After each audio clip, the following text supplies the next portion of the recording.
आप सभी को मेरा नमस्कार। स्वागत है आप सभी का आपके अपने चैनल में जिसका नाम है न्यू अपडेट। जैसा कि आप सभी जानते हैं 11 तारीख को सीएम योगी आदित्यनाथ जी किसको कितना लाभ मिलेगा ये बताने वाले हैं। तो आज के वीडियो में आपको दिखाऊंगी लाइव, सभी का नाम लिए हैं, अपना नाम चेक कर लीजिए किसको कितना लाभ मिलने वाला है। उन्होंने खुलकर बताया है, महिलाओं को लेकर भी बताया है, लेकिन वीडियो बहुत बड़ा है। कुछ वीडियो मैं अगले बार अपलोड करूंगी, एक बार में नहीं हो रहा है, लेकिन सभी को लाभ मिलने वाला है। बहुत बड़ी खबर निकलकर सामने आ रही है। सीएम योगी आदित्यनाथ जी ने बजट में सबका नाम लिया है, अपना नाम आप लोग चेक कर लीजिए। स्थापित हुआ आज का बजट जो है वो 9 लाख करोड़ से ज़्यादा का है। तो इसके और क्या विशेषताएं हैं, इस पर प्रकाश डालने के लिए मैं माननीय मुख्यमंत्री जी को आमंत्रित करना चाहता हूं। मित्रों, मैं आज की इस विशेष मीडिया ब्रीफिंग में आप सभी का मैं स्वागत करता हूं। बदलकर अनलिमिटेड पोटेंशियल के स्टेट के रूप में यूपी को प्रस्तुत किया है। आज का यह बजट उन्हीं भावों का प्रतिनिधित्व भी करता है। आपने देखा होगा कि 9 वर्ष में 3 गुना से अधिक उत्तर प्रदेश का यह बजट बढ़ा है, यानी 9,12,000 करोड़ रुपए से अधिक का अब उत्तर प्रदेश की सबसे बड़ी आबादी का यह बजट आज उत्तर प्रदेश के विधानमंडल में प्रस्तुत हुआ है। और अगर बजट की मैं थीम कहूं तो यह सुरक्षित नारी, सक्षम युवा, खुशहाल किसान और हर हाथ को काम, तकनीकी निवेश से समृद्ध होता उत्तर प्रदेश के लिए समर्पित यह बजट 9 वर्ष के नवनिर्माण की एक नई गाथा को देशवासियों के सामने प्रस्तुत करता है।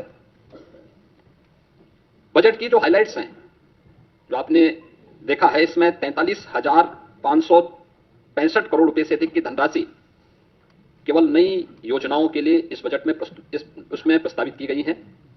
दूसरा, 2 लाख करोड़ रुपए से अधिक की राशि कैपिटल एक्सपेंडिचर के लिए है, यानी ये परिसंपत्तियों के नवनिर्माण में, इंफ्रास्ट्रक्चर के डेवलपमेंट में और इकोनॉमी की यानी अर्थव्यवस्था को सुदृढ़ीकरण करने में इसकी बड़ी भूमिका होती है और यहीं से रोजगार का सृजन भी होता है। ये रोजगार सृजन में भी एक बड़ी भूमिका का निर्वहन करता है। ये बजट का मुख्य हाइलाइट्स है। आपने इस चीज को बजट में देखा होगा, बजट भाषण जब वित्त मंत्री जी पढ़ रहे थे तो उस समय भी आपने इस बात को गौर किया होगा कि बजट में जो हमारी एफआरबीएम की सीमा है, यानी पिछले 9 वर्ष में यह हमारी सरकार का 10वां बजट है और पहली बार हुआ है जब किसी मुख्यमंत्री को 10वां बजट प्रस्तुत करने का अवसर प्राप्त हुआ है यूपी जैसे राज्य में। इससे पहले कभी नहीं हुआ। दूसरा है कि इन 9 वर्षों में एक भी टैक्स नहीं लगाया गया। तीसरा है, यूपी के अंदर जो भी कर चोरी थी, लीकेजेस थे, इन सबको रोक करके कुशल वित्तीय प्रबंधन के माध्यम से बीमारू राज्य से उत्तर प्रदेश को भारत की अर्थव्यवस्था का एक ब्रेक थ्रू के रूप में प्रस्तुत करते हुए रेवेन्यू सरप्लस स्टेट के रूप में प्रस्तुत करने में सफलता प्राप्त हुई है। 2017 में जिस राज्य में ऋणग्रस्तता थी और वह उसकी 30% से अधिक थी, उसे घटा करके हम लोगों ने अगले ही 2-3 वर्षों के अंदर 27% में लाने में सफलता प्राप्त की थी। लेकिन 3 वर्ष का जो कोविड कालखंड था, इसके कारण यह सीमा बढ़ी थी। हम इसे फिर से 27% में लाने में सफल हुए हैं और हमारा इस वित्तीय वर्ष में यह लक्ष्य है कि हम इसको 23% तक लेके आ जाएं। यानी जो रिजर्व बैंक ने तय किया है कि किसी भी राज्य की जो कुल जीएसडीपी होगी उसकी 30% से अधिक ऋण उस पर नहीं होना चाहिए। उत्तर प्रदेश देश के उन राज्यों में है जिस राज्य के पास जो भी एफआरबीएम की सीमा तय की गई है उसके अधीन उत्तर प्रदेश ने अपने वित्तीय प्रबंधन को रखा है और उत्तर प्रदेश की ऋणग्रस्तता उसी के अधीन उत्तर प्रदेश के अंदर देखने को मिल रही है। यह हमारा कुशल वित्तीय अनुशासन भी है। बिना अतिरिक्त टैक्स लगाए हुए उत्तर प्रदेश के अंदर वेलफेयर की स्कीम को, इंफ्रास्ट्रक्चर की स्कीम को और प्रत्येक सेक्टर में नई ऊंचाइयों को प्राप्त करते हुए, विकास के नित नए सोपान को स्थापित करते हुए आज उत्तर प्रदेश जिस दिशा में आगे बढ़ा है, अपनी अर्थव्यवस्था को मजबूत किया है, उसके बल पर उत्तर प्रदेश आज देश की टॉप 3 इकोनॉमी में एक है। देश की जो टॉप 3 इकोनॉमी है उनमें से उत्तर प्रदेश की एक है। हम लोगों ने उत्तर प्रदेश जैसे राज्य को हमने देखा होगा कि उत्तर प्रदेश में अब अनएम्प्लॉयमेंट जो रेट है इसको हम 2.24% तक के नीचे लेके आने में सफल हुए हैं। यह स्थिति 2017 के पहले यह लगभग 17 से 19% तक था। आज इसको हम नीचे करने में सफल हुए हैं। जॉब लेड ग्रोथ को लेकर के हम लोगों ने इस पूरे बजट की जो हमारी सोच है, युवाओं के प्रति समर्पित भाव के साथ जो भी ग्रोथ हो वह उनके एम्प्लॉयमेंट को लेकर के भी हो, और युवाओं के एम्प्लॉयमेंट पर विशेष रूप से ध्यान देते हुए एमएसएमई, स्टार्टअप, ओडीओपी और स्थानीय उद्यमियों को विकसित करते हुए बृहद निवेश की नई योजना के साथ उत्तर प्रदेश को इन्वेस्टमेंट डेस्टिनेशन के साथ एम्प्लॉयमेंट जनरेटर के रूप में भी एक बड़ी भूमिका के साथ आगे बढ़ाने का तय। और इसके लिए आपने बजट में इन चीजों को देखा होगा, कैसे उत्तर प्रदेश ने अब उस दिशा में कार्य करना प्रारंभ किया इमर्जिंग टेक्नोलॉजी को लेकर के। आज जो बड़ी घोषणाएं हुई हैं, उन बड़ी घोषणाओं में जो बहुत महत्वपूर्ण सेक्टर है कि उत्तर प्रदेश सरकार जहां पे चल रहा है, आपने देखा होगा उत्तर प्रदेश राज्य में हमेशा इस बात को देखने को मिलता था कि अलग अलग विभाग अलग अलग समय में अलग अलग डाटा प्रस्तुत करते थे। हमारी सरकार ने तय किया कि हम यूपी के अंदर एक स्टेट डाटा अथॉरिटी का गठन करेंगे।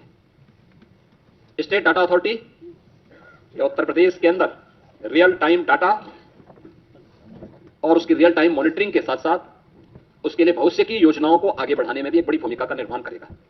बजट की जो हाइलाइट्स हैं उनमें से ये भी है। दूसरा, इमर्जिंग टेक्नोलॉजी के लिए आर्टिफिशियल इंटेलिजेंस या अन्य सेक्टर में कार्य करने के लिए डाटा सेंटर क्लस्टर की स्थापना, यह भी बजट में इसका प्रावधान, इसके लिए भी धनराशि की व्यवस्था की गई है। मेडटेक और डीपटेक के लिए ईआई मिशन की घोषणा, यह भी इस बजट के अंदर है, जिससे युवाओं के लिए स्किल युवा को अधिक से अधिक जॉब हम उपलब्ध करवा सकें। इसके लिए उनकी स्किलिंग की प्लानिंग भी इस बजट में, उसका महिला उद्यमी उत्पाद और विपणन केंद्र के रूप में उसे विकसित करना, सी मार्ट के रूप में लोकल स्तर पर एसएचजीज के माध्यम से उन महिलाओं को प्रोत्साहित करने के लिए एक बड़ी घोषणा यह भी है, जिसमें स्थानीय स्तर की महिलाएं एसएचजीज के माध्यम से जो अपना लोकल गांव में, शहरी क्षेत्र में अपना प्रोडक्ट बनाती है, महिला स्वयंसेवी समूहों को प्रोत्साहित करने के लिए स्कीम एक महत्वपूर्ण भूमिका का निर्वहन करेगा। City economic zone SCR, Kashi Mirzapur economic zone, Prayagraj Chitrakoot economic zone, Kanpur Jhansi economic zone, ये क्लस्टर डेवलप करने की एक नई कार्रवाई को आगे बढ़ाने के लिए भी बजट में प्रावधान किया गया है। और ईज ऑफ डूइंग बिजनेस के बाद जन विश्वास सिद्धांत, देखिए बहुत महत्वपूर्ण बात है यह जन विश्वास सिद्धांत, ईज ऑफ डूइंग बिजनेस।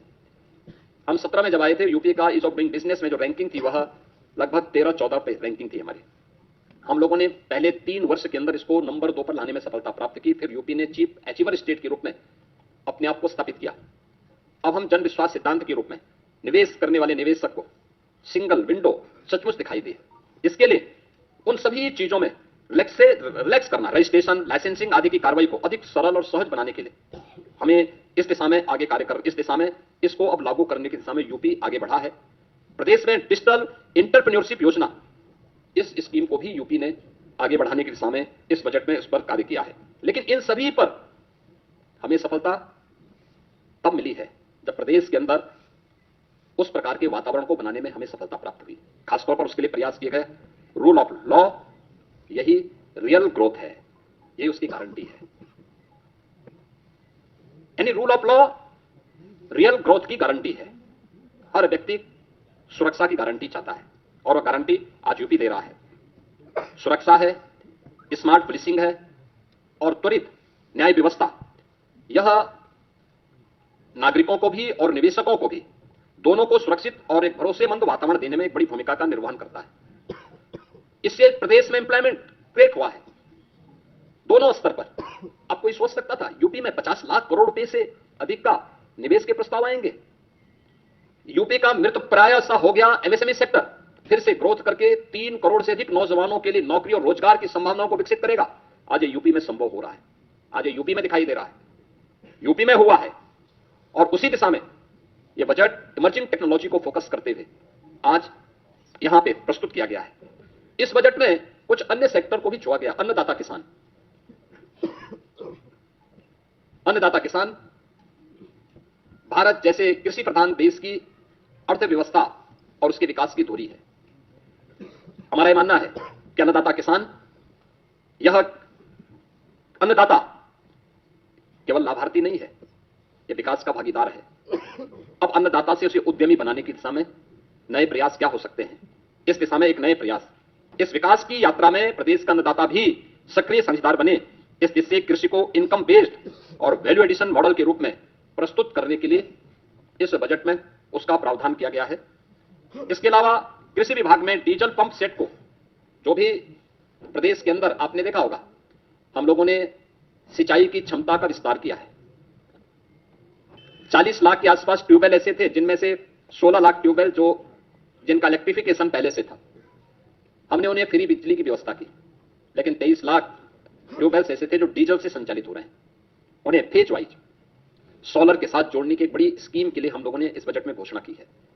ये सोलर पैनल क्लस्टर रूप में भी और इंडिविजुअल रूप में भी हम उसको आगे बढ़ाएंगे। पीएम कुसुम योजना का लाभ भी उसके साथ जोड़ेंगे और इसके तहत एक बड़ी स्कीम की घोषणा इस बजट में हुई है, जिसमें अनुसूचित जाति, जनजाति, महिला और लघु सीमांत किसानों को 90% अनुदान और अन्य किसानों के लिए 80% किसान, इसमें सब्सिडी की घोषणा हम लोगों ने की है।